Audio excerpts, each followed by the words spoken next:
আমাকে আলোচনা করতে দেয় নাই ওখানে। তো আমি পুলিশের আইজিপি আর ডিআইজি দিয়ে ফোন দিলাম আপনাদের লাকসামের এই যে থানার ওসিকে। তো ওসি বলে স্যার আমাদের হাতেও নাই, এটা একেবারে উপর থেকে নিষেধ। তো এরকম ঘটনা কি লক্ষ্মীপুরে ঘটে? এরা দেশে অন্যায় জুলুম অত্যাচার বন্ধ করতে পারে না, এরা তাফসির মাহফিল বন্ধ করে দেয়। চাঁদাবাজি বন্ধ করতে পারে না, টেন্ডারবাজি বন্ধ করতে পারে না, জুয়ার আড্ডা বন্ধ করতে পারে না, কোরআনের মাহফিল বন্ধ করতে চায়। এগুলো কপাল পোড়া। এগুলো কি? আলহামদুলিল্লাহ আপনাদের লক্ষ্মীপুরে এরকম কপাল পোড়া টোরা নাই। আল্লাহ লক্ষ্মীপুরবাসীকে তুমি কবুল করো। মাদ্রাসাতুল বানাতের আয়োজক কমিটি অনেক চেষ্টা করেছে আপনাদের জন্য সুন্দর ব্যবস্থা করবার। গত বছরের চেয়ে প্যান্ডেল নাকি ডবল করেছে শুনলাম। ডাবল করছে, তারপরও লোক হয় নাই, জায়গা হয় নাই। এই বছরের রমাদানে আমার প্রোগ্রাম ছিল কাতারে। তো কাতারের শাইখ বিন জায়েদ সেন্টার, ওখানকার অনেক বড় একটা কনফারেন্স হল, ওখানে বাংলাদেশ কমিউনিটির ভাইয়ের একটা প্রোগ্রাম অ্যারেঞ্জ করলো। তো বিকেলে আজকের মতো অবস্থা হয়েছে, ঢোকার সুযোগ ছিল না, টেনে হিচড়ে আমাকে ঢুকাইছে। ভিতরে ঢুইকা দেখি সর্বনাশ, মানুষের মাথা মানুষ খায়। লক্ষ্মীপুরে বলে এগুলা, হ্যাঁ মানুষের মাথা মানুষ খায়। তো এত মানুষ, ধারণ ক্ষমতার চেয়ে 5 গুণ বেশি মানুষ, আর 10,000 লোক তাদের গাড়ি নিয়ে এসে দে রিটার্ন ব্যাক, আবার ফিরে চলে গেছে। তো এগুলো ভালো sign, it's a good sign for the victory of Quran. কোরআনের বিজয়ের জন্য এটা একটা ভালো নিদর্শন, ঠিক কিনা? এই কোরআনের আওয়াজকে, এই বিজয়কে কোনো অপশক্তি ঠেকিয়ে রাখতে পারবে না, চিল্লায় বলেন ঠিক কিনা? এই মানুষের গণজোয়ার এটা প্রমাণ করে। আজকে বিরিয়ানি টিরানি আছে নাকি? বিরিয়ানি ছাড়া এত মানুষ?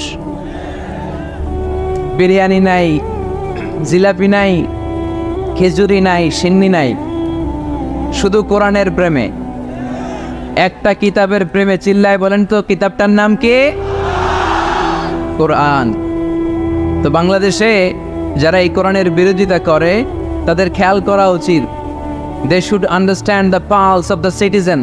জনগণের পালস বোঝা উচিত, যে জনগণ কি চায়, জনগণ কোনটাকে পছন্দ করে, জনগণ কোন দিকে ঝুঁকছে, এটা খেয়াল রাখার দরকার আছে না নাই? আজকের এই লক্ষ্মীপুরের বিশাল মহাসমাবেশ প্রমাণ করে কোরআনের এই ভিক্টরিকে, এই বিজয়কে কেউ থামাতে পারবে। আমরা কোরআনের সাথে থাকতে চাই, আমরা কোরআনকে বন্ধু বানাতে চাই। আমরা দুনিয়াতে যদি কোরআনকে বন্ধু বানাই, আমাদের কবরেও কোরআনকে বন্ধু বানায় দিবে কে? আল্লাহ তুমি আজকের মাহফিলকে কবুল করো। যে ভাইয়েরা, যুবক ভাইয়েরা কষ্ট করে দাঁড়িয়ে দাঁড়িয়ে ধাক্কাধাক্কি করে এই গরমের মধ্যে কথা শুনছে, আল্লাহ তাদেরকে তুমি সাইয়েদনা হামজার সাথে হাসর নসিব করে দাও।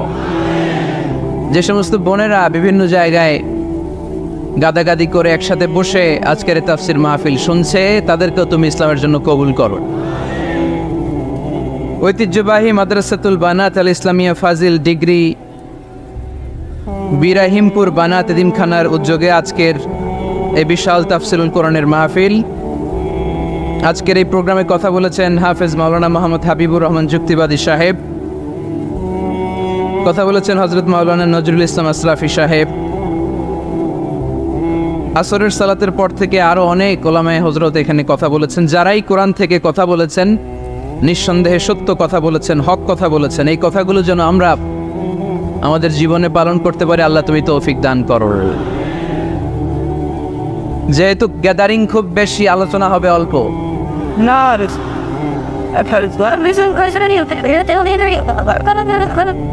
লম্বা চূড়া আলোচনা করা কিন্তু খেলাফুস সুন্নাহ, সুন্নাতের খেলাফ। বিষ্ণু ইসলাম বলেছেন, খুতাবুকুম তাবিলা ওয়া সালাওয়াতুকুম কাসীরা। কিয়ামতের আগে তোমাদের ইসলামী বক্তব্যগুলো অনেক লম্বা হয়ে যাবে, আর তোমাদের সালাতগুলো খাটো হয়ে যাবে। Your Islamic lectures will be longer and your salah will be shorter. Lecture হয়ে যাবে লম্বা, আর সালাত হয়ে যাবে ছোট বা খাটো। এই আলামতটা সমাজে আছে না নাই? এখন লম্বা চূড়া বক্তব্য হয়, ওয়াজ শুনতে মানুষের ভাল লাগে, কিন্তু নামাজ ভাল লাগে না। আছে না নাই? লক্ষ্মীপুরে নাই মনে হয়। তারপরে এত ওয়াজ এই দেশে হয়, তার সব যদি কাজে লাগতো, মানে জায়গা মতো যদি ডোজ পড়তো, তাহলে তো এদেশের মানুষ সব আল্লাহর ওলি হয়ে যেত, চোর বাটপার খুঁজে পাওয়া যেত। কিন্তু ওয়াজ যত হয় তত হেদায়েত হয় না। এর কারণ বাংলাদেশে সবচেয়ে বেশি ওয়াজ শুনে হচ্ছে এই যে মাইকম্যান যারা আছে, এরা সবচেয়ে বেশি ওয়াজ শুনে, তাই না? সেপ্টেম্বর থেকে এদের ওয়াজ শোনা শুরু হয়েছে, কিন্তু দেখবেন অধিকাংশ মাইকম্যান নামাজই পড়ে না। আজকের মাইকম্যানের কথা বলতেছেন, ও পড়ে, আজকে যেটা আসছে ওইটা পড়ে, কিন্তু বেশিরভাগ মাইকম্যান কি করে না, পড়ে না নামাজ। তো এটা প্রমাণ করে যে ওয়াজ যত হচ্ছে আসলে হেদায়েত তত হচ্ছে না। এর কারণ হচ্ছে অনেক কারণে মানুষ ওয়াজ শুনতে আসে। কেউ আসে স্লোগান দেওয়ার জন্য, কি দেওয়ার জন্য? কেউ আসে হুজুরের কণ্ঠ শোনার জন্য, কেউ আসে সমাবেশ দেখার জন্য। আবার যারা ওয়াজের আয়োজন করে তাদেরও নানা ধরনের প্ল্যান প্রোগ্রাম। সো হেদায়েতের জায়গাটা দিনকে দিন দুর্বল হয়ে যাচ্ছে, এই মঞ্চগুলো হেদায়েত শূন্য হয়ে যাচ্ছে। একটা সময় ছিল এত ক্যামেরা ছিল না মাহফিলে, ঠিক কিনা?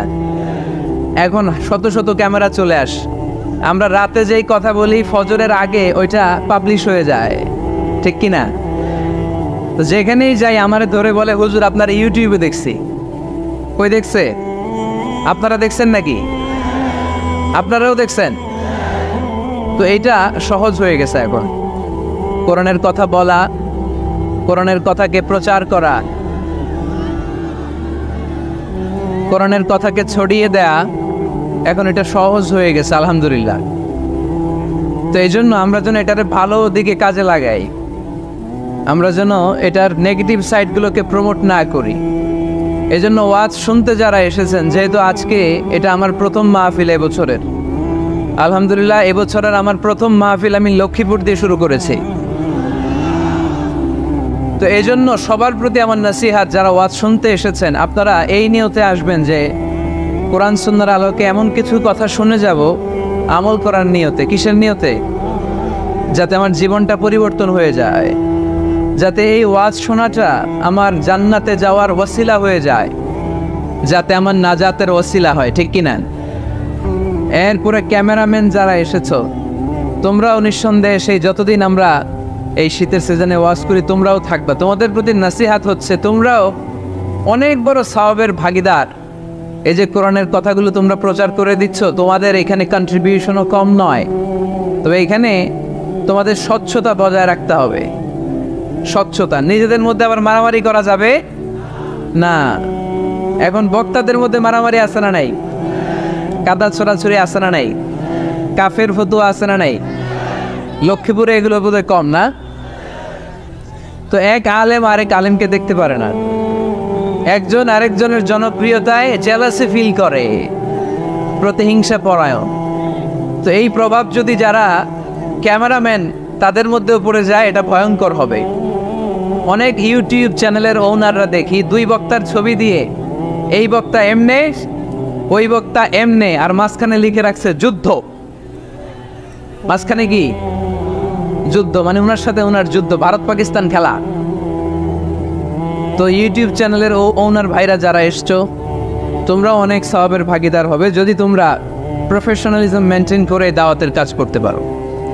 আয়োজক কমিটি যারা আছে তাদেরকে আমি বলবো, আপনারাও ইখলাসের সাথে মানুষকে কোরআনের কথা শোনাবার উদ্দেশ্যে এই প্রোগ্রামগুলোর আয়োজন করবেন, তাহলে এই প্রোগ্রামগুলো থেকে অনেক মানুষ উপকৃত হবে। আর সম্মানিত ওলামায়ে কেরাম যারা এই শীতের মৌসুমে কথা বলবেন, তাদের কাছে আমি বিনীত অনুরোধ জানাই, অন্যের পিছনে লেগে থাকবেন না। আপনার জীবনের সবচাইতে দামি বিষয় হচ্ছে আপনার সময়। আমাদের জীবনের সবচাইতে দামি জিনিস কি? আমাদের সময়। তো আপনার সময়টাই যদি আল্লাহর দেয়া, স্রষ্টার দেয়া সবচেয়ে দামি সময় যদি আপনি অন্যের পিছনে লাগিয়ে ফেলেন, তো নিজের কল্যাণ করবেন কখন? এজন্য সম্মানিত ওলামায়ে কেরামদের বলবো, আমরা যেন বেশি বেশি স্টাডি করে কোরআন সুন্নাহর আলোকে মানুষকে কথা শোনাতে পারি, যাতে করে লোকজন উপকৃত হয়। আল্লাহ নাসিহাতগুলো যেন আমরা আমাদের জীবনে কাজে লাগাতে পারি, তুমি তৌফিক দাও। আরো জোরে পড়ি আমিন। আমি আপনাদের খেদমতে আমার খুতবার শুরুতে সূরাতু আল জুমআর 10 নম্বর আয়াত তেলাওয়াত করেছি। কয় নম্বর শুনতেছেন? কষ্ট হচ্ছে না তো? আমি যখন প্রশ্ন করব আপনাদেরকে আওয়াজ করে উত্তর দিতে হবে। আর এই যে ছেলেরা, কথা বলো না, দোহাই লাগে তোমাদের, কথা বলো না, আওয়াজ করো না, ডিস্টার্ব করো না প্রোগ্রামের, চুপচাপ। লক্ষ্মীপুরের ছেলেরা খুব ভদ্র আমি জানি, একেবারে চুপচাপ। সূরাতুল জুমার 10 নম্বর আয়াতে আল্লাহ তাআলা আমাদেরকে কর্মচঞ্চল হতে বলেছেন, কাজ করে খেতে বলেছেন। কাজে লজ্জা নেই, লজ্জা অলসতায়। কাজে লজ্জা আছে? লজ্জা কিসে?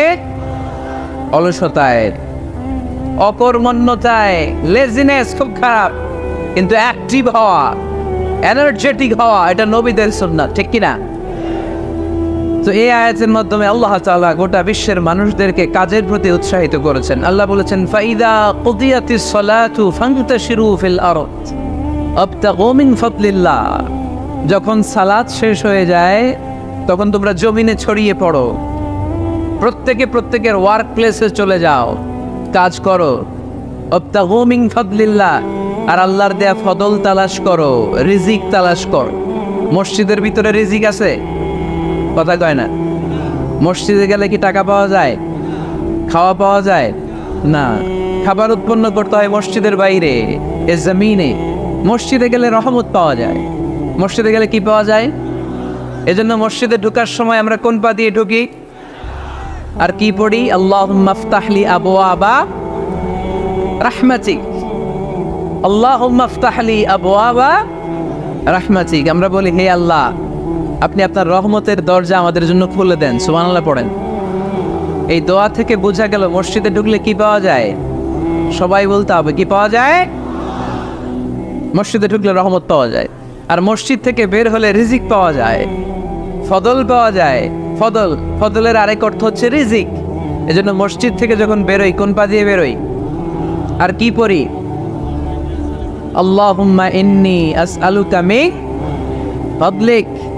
হে আল্লাহ, আপনার কাছে আমি আপনার ফদল চাই, রিজিক চাই। এই ফদলের কথাই আল্লাহ কোরআনে বললেন, فَإِذَا قُضِيَتِ الصَّلَاةُ فَانْتَشِرُوا فِي الْأَرْضِ وَابْتَغُوا مِنْ فَضْلِ اللَّهِ وَاذْكُرُوا اللَّهَ كَثِيرًا لَعَلَّكُمْ تُفْلِحُونَ। সুবহানাল্লাহ পড়েন। আল্লাহ ডেকে বললেন, গোলাম যখন সালাত শেষ হয়ে যায় জমিনে ছড়িয়ে পড়ো, মসজিদে বসে থেকো না। আদেশটা কার? সালাত যখন শেষ মসজিদে বসে থাকার দরকার নাই, জমিনের মধ্যে ছড়িয়ে ছিটিয়ে পড়ো। আবতাগু মিন ফাদলিল্লাহ, আমার ফদল তালাশ করো, আমার রিজিক তালাশ করো, বেশি বেশি আমাকে স্মরণ করো। সুবহানাল্লাহ পড়েন।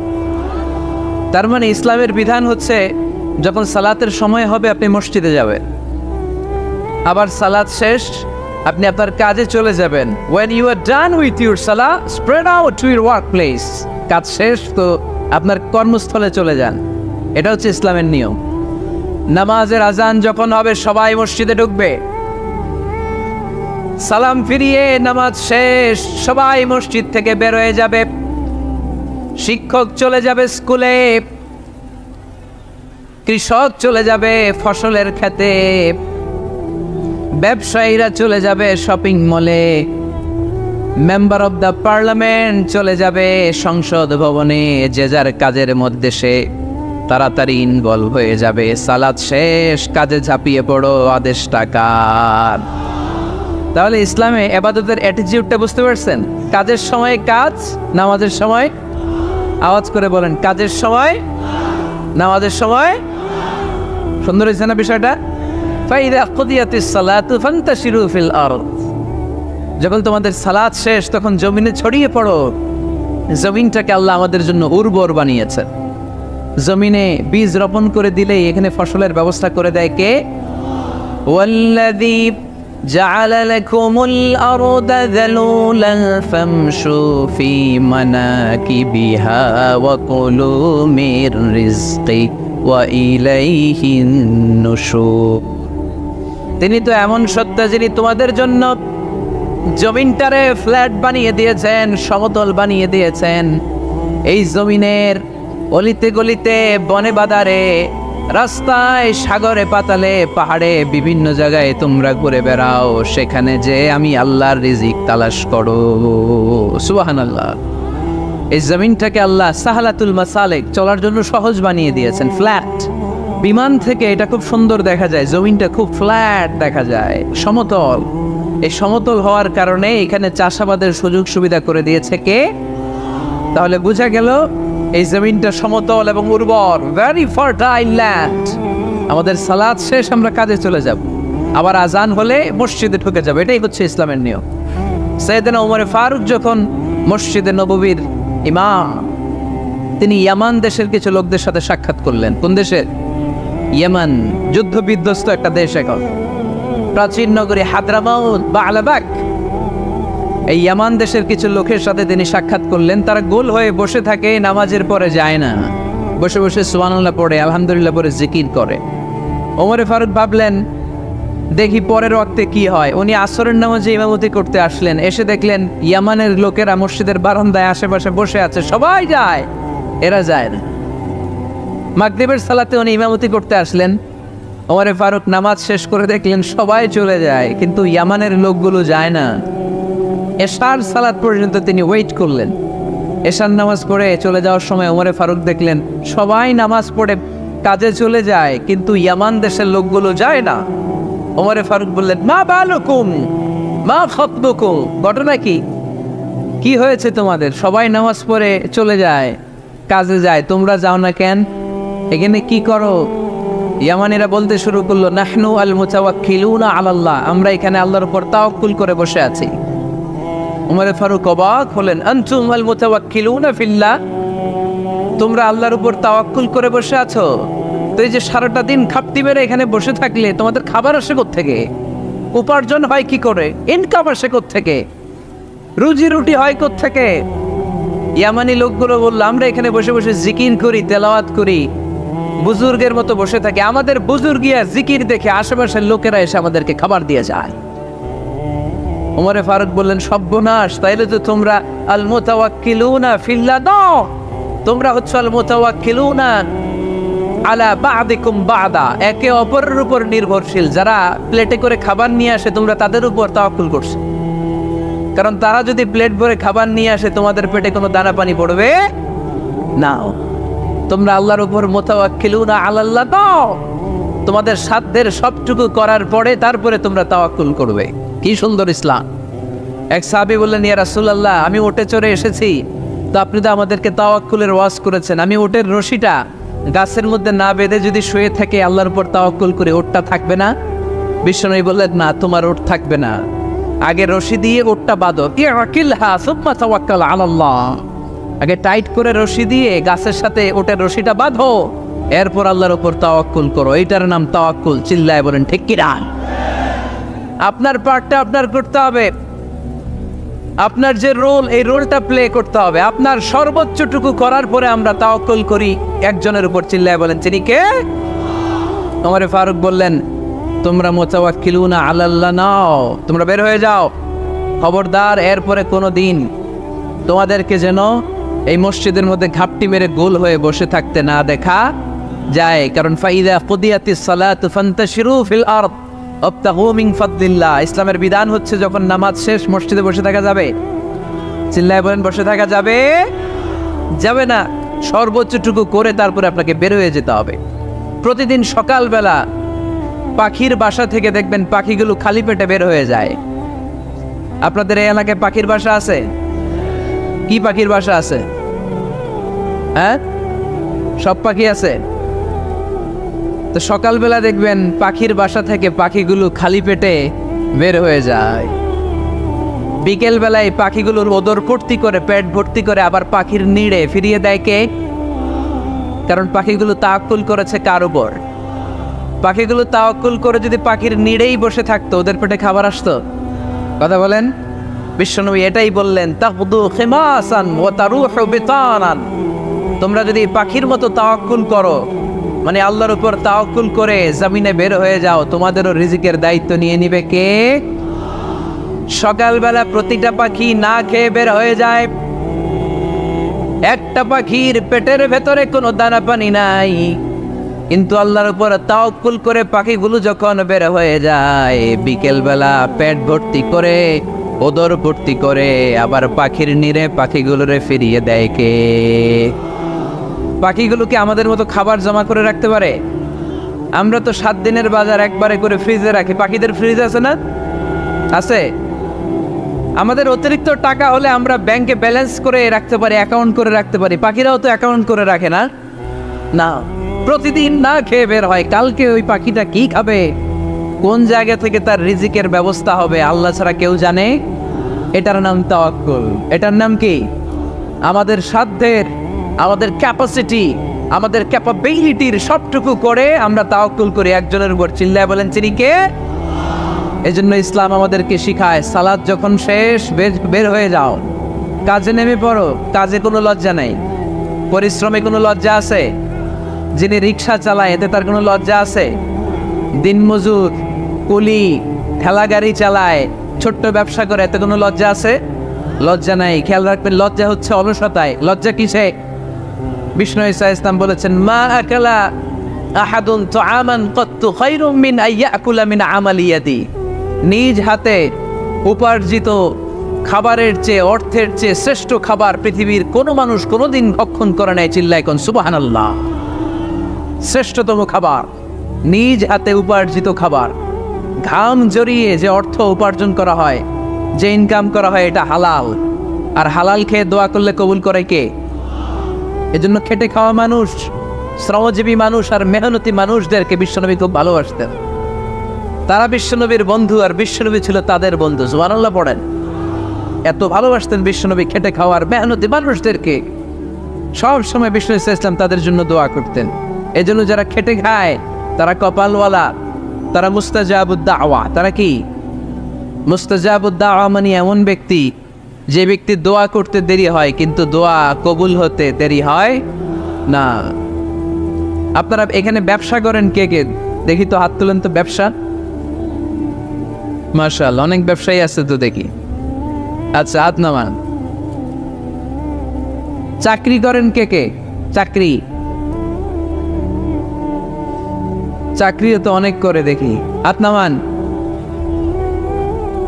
প্রবাসী, ছুটিতে দেশে আসছেন।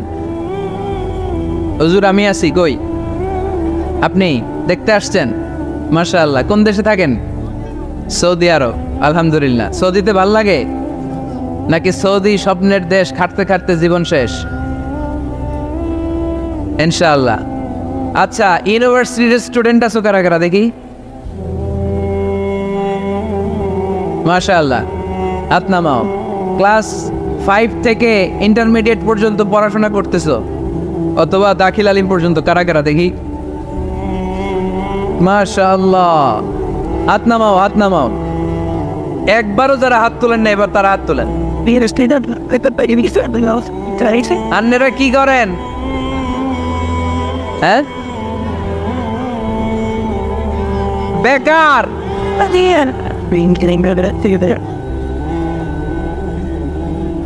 বাংলাদেশে চাকরির বাজার খুব মন্দা, ঠিক কিনা? বাংলাদেশ ইন্ডিয়াতে চাকরি পেতে অনেক কষ্ট।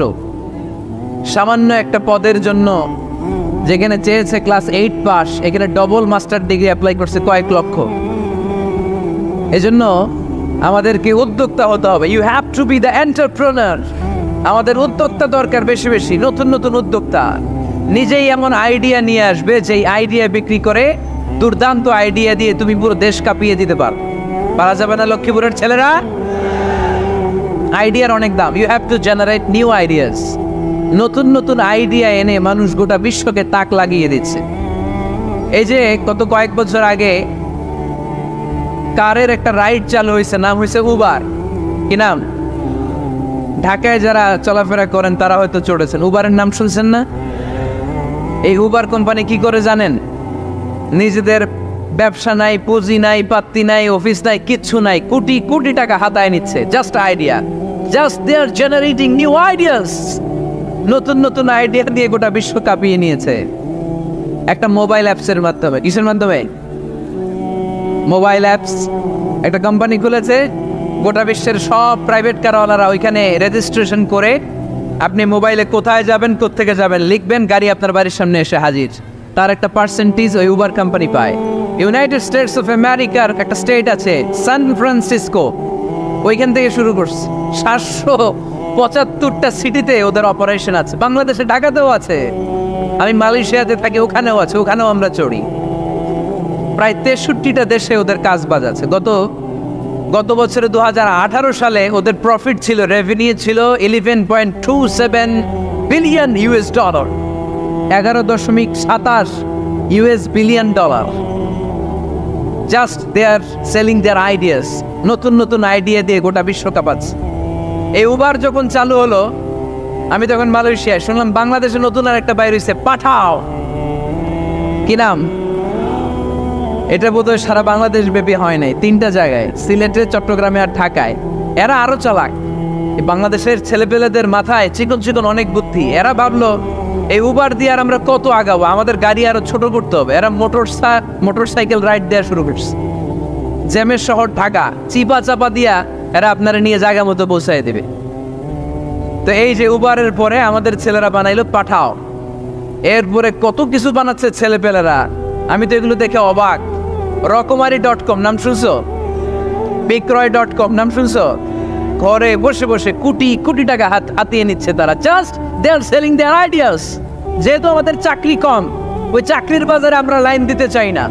আমাদের মেধাকে খাটিয়ে খাটিয়ে আমরা নতুন তরুণ উদ্যোক্তা বানাতে চাই। চিল্লায় বলো ঠিক কিনা? উদ্যোক্তা যত বাড়বে ততই দেশের কল্যাণ হবে। মানুষ তাদের আইডিয়াকে কাজে লাগিয়ে গোটা বিশ্বকে তাক লাগিয়ে দিচ্ছে। আমরা আমাদের সমতল ভূমিতে চাষ করতে চাই না। মালয়েশিয়াতে একটা এলাকা আছে ক্যামেরুন হাইল্যান্ড, ওরা পাহাড়ের মধ্যে চাষাবাদ করে গোটা মালয়েশিয়ার খাদ্যদ্রব্যের অভাবকে মুক্ত করে দিয়েছে। পাহাড়ের মধ্যে ওখানে ফুলের বাগান। ক্যামেরুন হাইল্যান্ড প্রায় 6000 ফিট উঁচু, প্রচন্ড ঠান্ডা। এই ঠান্ডা পাহাড়ে হিল ট্রাক্টস এরিয়াতে মালয়েশিয়ার এই ক্যামেরুন হাইল্যান্ডে ওখানে আছে ফুলের বাগান, আছে ফলের বাগান, আছে চায়ের বাগান। ওখানে মধুর চাষ হয়, ওখানে শাকসবজি চাষ হয়, ওখানে অনেক কিছু চাষাবাদ হয়। ওই ফলমূল শাকসবজি দিয়ে গোটা মালয়েশিয়ার 14টা স্টেটে যত শাক সবজি ফলমূল লাগবে ওরা আঞ্জাম দেয়। আর আমরা আমাদের সমতল ভূমিতে চাষ করতে চাই না। আমরা চাষাবাদকে খুব লজ্জা মনে করি। এটা ভুল আইডিয়া। আমাদের যে এলাকা যে জিনিসের জন্য বিখ্যাত ওইটাকে আমাদের ব্র্যান্ডিং করতে হবে। লক্ষ্মীপুর কিসের জন্য বিখ্যাত? নারিকেল সুপারি। নারিকেল সুপারি যে পৃথিবীর কত মানুষ, ইন্দোনেশিয়ান লোকেরা মরির মতো খায় নারিকেল আর সুপারি। তো এইটারে আমাদের ব্র্যান্ডিং করতে হবে। যেই দেশে যেটা আছে, যে এলাকা যেই পণ্যের জন্য বিখ্যাত ওইটা আমাদের ব্র্যান্ডিং করতে হবে। আমাদের আদমজির জুট মিল বন্ধ না? পাওয়ানি জুট মিল বন্ধ। আমাদের পাট শিল্পকে ধ্বংস করে দিয়ে ইন্ডিয়া এখন ওই কটনের পাঞ্জাবি বানায়, জুট কটনের পাঞ্জাবি। আছে না নাই? পুরা বাংলাদেশের মার্কেট এই জুট কটনের পাঞ্জাবি দিয়ে সয়লাভ। আমাদের বাংলাদেশের পাট দিয়ে যদি আমরা মিহি পাঞ্জাবি বানাতে পারতাম, গোটা বিশ্ব বাজারকে আমরা দখল করে নিতে পারতাম। ঠিক কিনা? এজন্য আমাদেরকে নতুন নতুন আইডিয়া জেনারেট করতে হবে। চাকরির পিছনে বসে থাকলে চলবে না। আর আজান যদি হয়ে যায় ছুটে যাব মসজিদে, আর নামাজ শেষ হলে আমরা আমাদের কাজের দিকে চলে যাব। চিল্লায় বলেন ঠিক কিনা? যেটাই করবো আমরা ভালোভাবে করব। আল্লাহ বলেছেন লিয়াবলুয়াকুম আইয়ুকুম আহসানু আমালা। লক্ষ্মীপুরের ভাইয়েরা আওয়াজ করে উত্তর দেন, আওয়াজ করে উত্তর দিতে হবে। জান্নাতে যেতে হলে 100তে কত নাম্বার পেতে হবে? হ্যাঁ, হয় নাই 51। কি নাম তোমার? হ্যাঁ, ফরহাদ। জান্নাতে যেতে হলে 100তে আমার দরকার 51। 100তে কত লাগবে? ফাআম্মা মান সাকুলাত মাওয়াজিনুহু ফাহুয়া ফি আইশাতির রাদিয়া। সেদিন মিজানের পাল্লা যার ভারী হয়ে যাবে সে আনন্দ উৎসবে থাকবে। তো মিজানের পাল্লা ভারী হওয়ার জন্য 100তে আমার কত পাওয়া লাগবে? কত পাওয়া লাগবে? 51 পেলেই হয়ে যাবে। এজন্য আল্লাহ বলছেন লিয়াবলুয়াকুম আইয়ুকুম আহসানু আমালা। যেটাই করবে ভালোভাবে করবে। আল্লাহ এটা পরীক্ষা করতে চান যে আমরা ভালোভাবে কে কতটুকু আমল করেছি। যারা আরবি বোঝেন আলেম ওলামা আপনারা জানেন, এখানে আল্লাহ বলেননি লিয়াবলুয়াকুম আইয়ুকুম আকসারু আমালা। আল্লাহ এটা দেখতে চান যে তোমাদের মধ্যে থেকে কে বেশি আমল করে, এটা বলছে আল্লাহ? বলে নাই।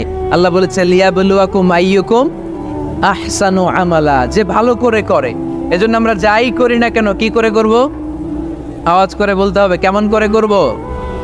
যে কোনো কাজ করো না ভাই, যে কোনো কাজ করো তা যেন হয় সবার চেয়ে সবচেয়ে সুন্দর। পড়েন, যে কোনো কাজ করো না ভাই, যে কোনো কাজ করো তা যেন হয় সবার চেয়ে সবচেয়ে সুন্দর। পড়েন, যে কোনো কাজ করো না ভাই, যে কোনো কাজ করো তা যেন হয় সবার চেয়ে সবচেয়ে সুন্দর। হোক না সেটা পড়া লেখা, রঙের ভাষায় ছবি আঁকা। পড়েন, হোক না সেটা পড়া লেখা, রঙের ভাষায় ছবি আঁকা। হোক না সেটা সামান্য কাজ কিংবা মহত্তর, তা যেন হয় সবার চেয়ে সবচেয়ে সুন্দর। যে কোনো কাজ করো না ভাই, যে কোনো কাজ করো তা যেন হয় সবার চেয়ে সবচেয়ে সুন্দর। চিৎকার করে বলেন ঠিক কিনা? আমরা যেটাই করি না কেন এটা ভালো করে করার দরকার আছে না নাই? এজন্য কাজে আর শ্রমে কোনো লজ্জা নাই। লজ্জা হচ্ছে অলসতায়। লজ্জা কিসে? অলসতা। যাদের হৃদয়ে আছে আল্লাহর ভয়, তারা কবু পথ ভুলে যায় না। আল্লাহর প্রেম ছাড়া এই দুনিয়ায় কারো কাছে কোনো কিছু চায় না। ঠিক কিনা? রাতের আধারে যারা সেজদাতে রয়, দু চোখের শ্রুতে নদী যেন বয়। আল্লাহু আকবার। তো তাহাজ্জুদ পড়বে কখন? ফজরই তো পড়তে পারে না, আছে না নাই? রাতের আধারে যারা সেজদাতে রয়, দু চোখের শ্রুতে নদী যেন বয়। ছলনার হাতছানি যতই ডাকুক, পেছনে ফিরেও সে তাকায় না। যাদের হৃদয়ে আছে আল্লাহর ভয়, তারা কবু পথ ভুলে যায় না। আল্লাহর প্রেম ছাড়াই দুনিয়ায় কারো কাছে কোনো কিছু চায় না। চিল্লায় বলেন ঠিক কিনা? তার মানে প্রথম হচ্ছে এক যুবক, যেই যুবক তার যৌবনকালের সময়টা আল্লাহর ইবাদতে কাটায়। দ্বিতীয় হলো এমন যুবক পরকীয়ার অফার পেয়ে সে বলে আমি ভয় পাই একজনকে, তিনি কে? এজন্য যুবক, তোমার অন্তর আল্লাহর ভয় থাকতে হবে। তোমার সময়টা এমনি কাটানো যাবে না, ইবাদতে কাটাতে হবে। ঠিক কিনা? এজন্য আমরা নামাজের পরে বলি রাদিতু বিল্লাহি রাব্বা, আল্লাহকে রব হিসেবে পেয়ে আমরা খুশি। তারপরে বলি অবিল ইসলামী দীনা, ইসলামকেও দিন হিসেবে পেয়ে আমরা খুশি না বেজার? কথা কন, খুশি না? আপনি খুশি হইলে আপনার লাভ, খুশি না হইলে আপনার লস। ইসলামের বিজয়কে সমুন্নত করবে কে? ইসলামের পতাকা পথ পথ করে হোয়াইট হাউসের উপরও একদিন ঝুলবে। চিল্লায় বলেন ঠিক কিনা? আল্লাহ বলেন খবরদার, ফু দিয়ে ইসলামের বাতি তোরা নিভাতে পারবি না।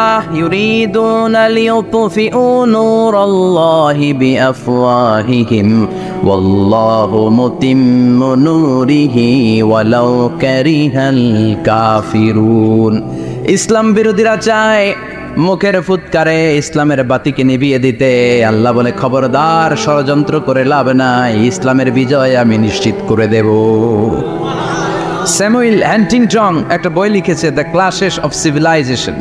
ওই বইতে তিনি বলেছেন এই যে সভ্যতার সংঘাত, এত সভ্যতা, চায়না সভ্যতা, আর্য সভ্যতা, বৈদিক সভ্যতা, সিন্ধু সভ্যতা, মহেঞ্জোদারো সভ্যতা, ইরাকীয় সভ্যতা, মিশরীয় সভ্যতা, একটার পর একটা সভ্যতা পৃথিবীতে এসেছে, একটার পর একটা সুপার পাওয়ার। এখন সুপার পাওয়ার হচ্ছে ইউনাইটেড স্টেটস অফ আমেরিকা, ধারণা করা হচ্ছে এরপরে চায়না হবে সুপার পাওয়ার, আবার অনেকে বলছে এরপরে ইন্ডিয়া হবে সুপার পাওয়ার। এভাবে একটার পর একটা সুপার পাওয়ার যাওয়ার পরে সর্বশেষ যে সুপার পাওয়ারটা পৃথিবীর বুকে মাথা উঁচু করে দাঁড়িয়ে থাকবে সেটার নাম হচ্ছে ইসলাম। সেটার নাম কি? তার নমুনা গোটা বিশ্বব্যাপী আছে না নাই? ইসলামকে যত দমাইতে চায় এটা আরো উপরের দিকে ওঠে। সুবহানাল্লাহ কইবেন না? ইসলামের বৈশিষ্ট্য হচ্ছে চারা বীজের মতো। চারা বীজ তো আপনারা চিনবেন, নিমসারের মানুষ। বীজ, ইসলাম হচ্ছে বীজের মতো। ইসলামের শত্রুরা ইসলামকে মাটিতে গেড়ে দিতে চায়, কিন্তু ইসলাম হচ্ছে বীজের মতো, চারা বীজ মাটিতে গেড়ে দিলে কি হয়? কথা কর, আরো গজিয়ে ওঠে, মাটি ফেড়ে উপরের দিকে উঠে চিৎকার করে বলেন ঠিক কি না? এই বিষ্ণু ঈসা ইসলামের কাছে এক সাহাবী এসে বলল, ইয়া রাসূলুল্লাহ আ'তিনি শাইআন, আপনি আমাকে কিছু দান করেন, আমার কিছুই নাই। বিষ্ণু বললেন, তোমার কিছু নাই? সাহাবী বললেন, ইয়া রাসূলুল্লাহ ঘরে আমার শুধু দুইটি জিনিস আছে। কয়টা? চিল্লায় বলেন কয়টা? এক হচ্ছে একটা জামা, দুই হচ্ছে পানি খাওয়ার একটা জগ। বিষ্ণু বললেন, এই দুইটাই নিয়ে আস। বিশ্বনবীর কথা শুনে ওই সাহাবী ঘর থেকে জামা নিয়ে আসলেন, পানি খাওয়ার জগ নিয়ে আসলেন। বিশ্বনবী সাল্লাল্লাহু আলাইহি ওয়াসাল্লাম ওনার মোবারক হাত দিয়ে এক হাতে জামা ধরে আরেক হাতে পানির জগটা ধরে সাহাবীদের দিকে উদ্দেশ্য করে বললেন, মাইয়াশতারি হাদাইন, এই দুইটা জিনিস কেনার মতো কে কে আছে দেখি? কয়েকজন হাত তুলল। বিশ্বনবী বললেন, কত দিয়ে কিনবা? এক সাহাবী বলে, ইন্নী আশতারিহিমা বিদিরহাম, ও নবী যদিও এগুলো আমার দরকার নাই, কিন্তু আপনি যেহেতু নিলামে ডাক তুলেছেন, ইয়া রাসূলুল্লাহ ইয়া হাবিবাল্লাহ, আপনার সম্মানে আমি 1 দিরহাম দিয়ে দুইটা জিনিস কিনে নেব। 1 দিরহাম, একটা জামা, একটা পানি খাওয়ার জগ, দাম কত? 1 দিরহাম। বিশ্বনবী বললেন, না না, 1 দিরহাম তো অনেক কম হয়ে যায়, মাইয়াজিদু আলা যালিক, এর চেয়ে বেশি দামে কে কিনবা? আরেক সাহাবী হাত তুলে বলতে লাগলি, ইয়া রাসূলুল্লাহ ইয়া হাবিবাল্লাহ ওয়া ইন্নী আশতারিহিমা বিদিরহামাইন, আমি এই জামাটার পানি খাওয়ার জগটা 1 দিরহাম নয় 2 দিরহামের বিনিময়ে কিনতে চাই। বিষ্ণু ঈসা ইসলাম ওই সাহাবাকে দিয়ে দিলেন। দিয়ে 2 দিরহাম নিয়ে যে লোকটা ভিক্ষা করতে এসেছিল তার হাতে 2 দিরহাম দিয়ে বললেন, যাও 1 দিরহাম দিয়ে ঘরে খাবার কিনে দিয়ে আসো, আর 1 দিরহাম দিয়ে একটা কুঠার কিনে নিয়ে আসো। শুনতেছেন? কি কিনে নিয়ে আসো? কুঠার দিয়ে কি করে? গাছ কাটে। ওই সাহাবী কুঠার কিনে নিয়ে আসার পরে বিশ্বনবী নিজ হাতে কুঠারের মধ্যে একটা কাঠের হাতল লাগাই দিলেন। আল্লাহু আকবার! হাতল ছাড়া কুঠার ইউজ করা যাবে? বিশ্বনবী নিজ হাতে ওই কুঠারের ভেতরে একটা হাতল লাগাই দিলেন আর বললেন, লা উরিদু আন আরাকা 15 আইয়াম, এই কুঠার নিয়ে জঙ্গলে যাও, গায়ে অনেক শক্তি আছে, কাঠ কাটো, এই কাঠ কেটে বাজারে বিক্রি করো, সামনের 15 দিন যেন আমি আমার চোখের সামনে তোমার না দেখি। বিশ্বনবীর পরামর্শ অনুযায়ী কুঠার নিয়ে ওই সাহাবী জঙ্গলে চলে গেলেন। কাঠ কেটে বাজারে বিক্রি করতে করতে 15 দিন পরে 10 দিরহাম নিয়ে বিশ্বনবীর দরবারে হাজির হয়ে গেলেন। 10 দিরহাম নিয়ে বিশ্বনবীর কাছে হাজির হয়ে গেলেন। সাহাবী এসে বলল, ইয়া রাসূলুল্লাহ এখন আর আমার ভিক্ষা করা লাগে না, আমার গায়ে অনেক শক্তি আল্লাহ দিয়েছে, আই এম ভেরি এনার্জেটিক, আপনার দেয়া বরকতের কুঠার দিয়ে আমি কাঠ কেটে কেটে স্বাবলম্বী হতে শুরু করেছি। সুবহানাল্লাহ পড়েন। আমি এখন 10 দিরহামের মালিক। বিশ্বনবী বললেন, লা আইয়াহতাতিবা আহাদুকুম হুজমাতান আলা যাহরিহি খায়রুম মিন আইয়াসআলা শাইআন ফায়ুতিয়াহু আও ইয়ামনাহু, যাদের গায়ে শক্তি আছে তারা ভিক্ষা না করে কাঠ কেটে পিঠে সেই বোঝা নিয়ে বাজারে বিক্রি করা অনেক ভালো, কারণ কারো কাছে যদি তুমি হাত পাতো সে দিতেও পারে নাও দিতে পারে, আর কষ্ট করলে কষ্ট কোনোদিন বৃথা যায় না। চিল্লায় বলেন ঠিক কিনা? বিষ্ণু ঈসা ইসলামের অনুপ্রেরণায় এই সাহাবা অল্প কিছুদিনের ব্যবধানে স্বাবলম্বী হয়ে গেলেন। What is the moral of the story? বিশ্বনবীর এই প্রফেটিক স্টোরি থেকে আমাদের কি শিক্ষা?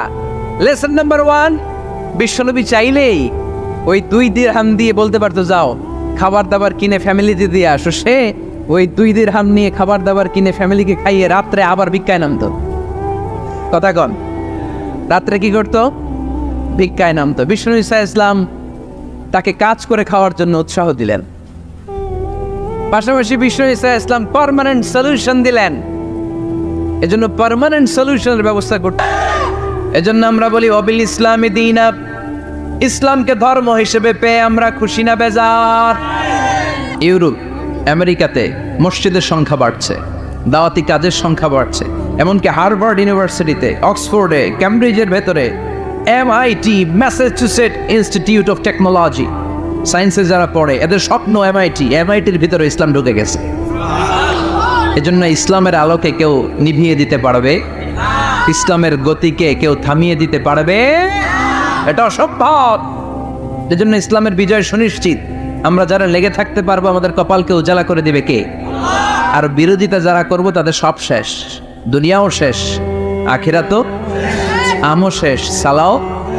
এজন্য আমরা বলি রাদিতু বিল্লাহি রাব্বা, আল্লাহ তোমার রব হিসেবে পেয়ে আমরা বড্ড খুশি। ওয়াবিল ইসলামি দীনা, ইসলামকে ধর্ম হিসেবে পেয়ে আমরা খুশি। ওয়াবি মুহাম্মাদিন রাসূলা, বিশ্ব নবীকে রাসূল হিসেবে পেয়েও আমরা খুশি না বেজার।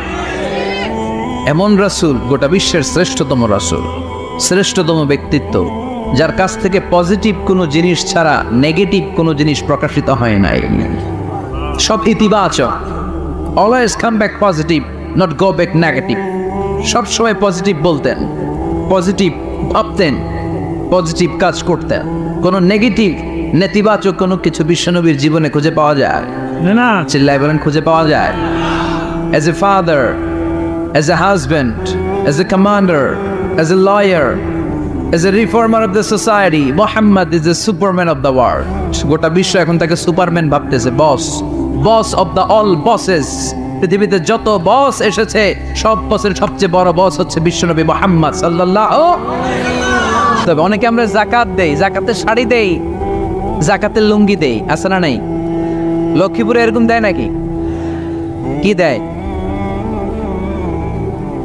হ্যাঁ, গাড়ি, গাড়ি দেয়, শাড়ি না। যাকাতের শাড়ি, যাকাতের লুঙ্গি বলতে কোনো কথা ইসলামে নাই। এগুলো খুব কম দামি শাড়ি, যাদেরকে এগুলো দেয়া হয় তাদেরকে অপমান করা হয়, ঠিক কিনা? আল্লাহ বলেছেন, ওয়ালাকাদ কাররামনা বানি আদম, I have dignified the status of the sons of Adam. আমি আদমের সব সন্তানদেরকে সম্মানিত করেছি। সুবহানাল্লাহ পড়েন। আপনাদের চেয়ে সম্মানিত কেউ আছে? মানুষের চেয়ে সম্মানিত গোটা বিশ্বে আর কোনো মাখলুকাত আছে? নাই। এজন্য যাকাতের শাড়ি দেয়া যাবে না, যাকাতের লুঙ্গি দেয়া যাবে না। যাকাতের শাড়ি আপনারা দেখছেন? এটারে একবার ধোয়ার পরে দ্বিতীয়বার পরা যায় না। মশারি কি পাতলা, এর চেয়েও পাতলা। এই জন্য যাকাতের শাড়ি, যাকাতের লুঙ্গি বলতে ইসলামে কোনো পরিভাষা নাই। আপনাকে স্বাবলম্বী করে দেওয়ার চেষ্টা করতে হবে। যারা লক্ষ্মীপুর জেলায় বিজনেস ম্যাগনেট আছেন, তারা একসাথে হয়ে একটা স্ট্রং যাকাত ম্যানেজমেন্ট প্ল্যাটফর্ম করতে পারেন, যেখান থেকে আপনারা বিভিন্ন থানায়, বিভিন্ন গ্রামে বাছাই করে করে কিছু ভাইদেরকে যাকাত দিতে পারেন স্বাবলম্বী করার উদ্দেশ্যে। যেই ফ্যামিলিকে আছে, কি নাম এটা, পল্লী উন্নয়ন ক্লাব, বিদেশে লোক পাঠাই, বড় কিনে দিই, মাশাআল্লাহ, যাকাত ফান্ড দিয়ে বিদেশে লোক পাঠায়। এর চেয়ে সুন্দর পদ্ধতিতে যাকাত বিতরণ আর হতে পারে? যেই লোকটাকে, যেই ছেলেটাকে বিদেশে পাঠানো হয়েছে, ওই ফ্যামিলিটা আর কোনোদিন যাকাতের শাড়ি নেওয়ার জন্য লাইনে দাঁড়াবে? যেই ছেলেটাকে ওনারা অস্ট্রেলিয়ান গাভী কিনে দিছে, দুধ বিক্রি করে যেই ফ্যামিলিটা স্বাবলম্বী হতে শুরু করেছে, তারা আর কোনোদিন যাকাতের লাইনে যেয়ে দাঁড়াবে না। এজন্য যাকাত দিতে হবে স্বাবলম্বী করার জন্য। ইসলাম আমাদেরকে এটাই শিখিয়েছে, কাজ করে খেতে হবে। কাজে লজ্জা নেই, লজ্জা হচ্ছে অলসতায়। লজ্জা কিসে? আজকের আলোচনা থেকে এটা মুখস্থ করে নিতে হবে, কাজে লজ্জা নেই। লক্ষ্মীপুরের ইয়াংস্টারেরা শ্রমে লজ্জা নেই, পরিশ্রমে লজ্জা নেই, লজ্জা অলসতায়। লজ্জা কিসে? আরো জোরে। নবীরা কি এমনি এমনি বসে বসে খাইছে? কঠিন পরিস্থিতিতেও নবীরা পরিশ্রম করে উপার্জন করা লেগেছে, ঠিক কিনা? সাইয়েদনা মারিয়াম আলাইহিস সালাম, যার নামে আল্লাহ তাআলা কোরআনে একটা সূরা দিলেন, উনি পৃথিবীতে এমন একজন মহিয়সী নারী, যেই নারীর গর্ভে, যেই নারীর পেটের ভেতরে স্বামীর স্পর্শ ছাড়া সন্তান দিয়েছে কে? সাইয়েদনা ঈসা আলাইহিস সালাম পেটে আসলেন। মারিয়াম আলাইহিস সালাম লজ্জা পেলেন। আয় হায়, কেমন করে এলাকাবাসীদের কাছে আমি আমার মুখ দেখাবো? বিয়ে করি নাই, স্বামী নাই, বিয়ে হয় নাই, স্বামী নাই, কিন্তু পেটে সন্তান চলে এসেছে। হায় হায়, এলাকায় কেমনে মুখ দেখাবো? লজ্জায় পড়ে মারিয়াম আলাইহিস সালাম এলাকা থেকে চলে গেলেন। কি অবাক করা কাণ্ড! বাচ্চা ভূমিষ্ঠ হওয়ার জন্য, বড় হওয়ার জন্য 6 মাস 7 মাস লাগে নাই, পেটে বাচ্চা আসার সাথে সাথে বাচ্চাটারে বড় করে দিয়েছে কে? সাইয়েদাতুনা মারিয়াম আলাইহিস সালাম এবার বসে বললেন, বুঝতে আরম্ভ করলেন প্রেগন্যান্সির পেইন উঠেছে। হঠাৎ করে পেট থেকে বাচ্চা ভূমিষ্ঠ হয়ে যাওয়ার পরে উনি কাঁপতে আরম্ভ করলেন। ক্ষুধার চোটে খাবার কিছু নাই, সামনে ঝর্ণা, উপরে একটা খেজুর গাছ। সৈয়দনা ঈসা আলাইহিস সালামকে কোলে নিয়ে মারিয়াম আলাইহিস সালাম মনে মনে ভাবে, হায় রে, কেউ যদি একটু খেজুর পেড়ে দিত, এই ক্ষুধার মুহূর্তে আমি খেজুর খেয়ে পেটের ক্ষুধা নিবারণ করতাম। রব্বুল আলামিন মারিয়ামকে উদ্দেশ্য করে আয়াত নাজিল করে দিলেন, ওয়া হুজ্জি ইলাইকি বিজিযিন নাখলাতি তুসাকিত আলাইকি রাতাবান জানিয়া। কোরআন সাক্ষী, হুজ্জি ইলাইকি বিজিযিন নাখলা, এর মানে হচ্ছে মারিয়াম, কেউ পেড়ে দিবে না, একটু কষ্ট করে হাতটা উঁচু করে খেজুরের ডালা ধরে ঝাঁকুনি মারো, টস টসে কাঁচা পাকা খেজুর নিচের দিকে পড়বে, তারপর তুমি তুলে খাবে। সুবহানাল্লাহ পড়েন। আল্লাহ চাইলে অটোমেটিক্যালি কারামাত হিসেবে খেজুরগুলো নিচে ফেলতে পারতেন না? কথাগণ, খেজুরগুলো অটোমেটিক্যালি নিচের দিকে পড়ছে? পড়ে নেই। আল্লাহ শিক্ষা দিয়েছে, যেই পরিস্থিতিতে থাকো না কেন, তোমাকে শ্রম ব্যয় করে কষ্ট করে তোমার উপার্জন করতে হবে, রিজিকের বন্দোবস্ত করতে হবে। চিল্লায় বলেন ঠিক কিনা?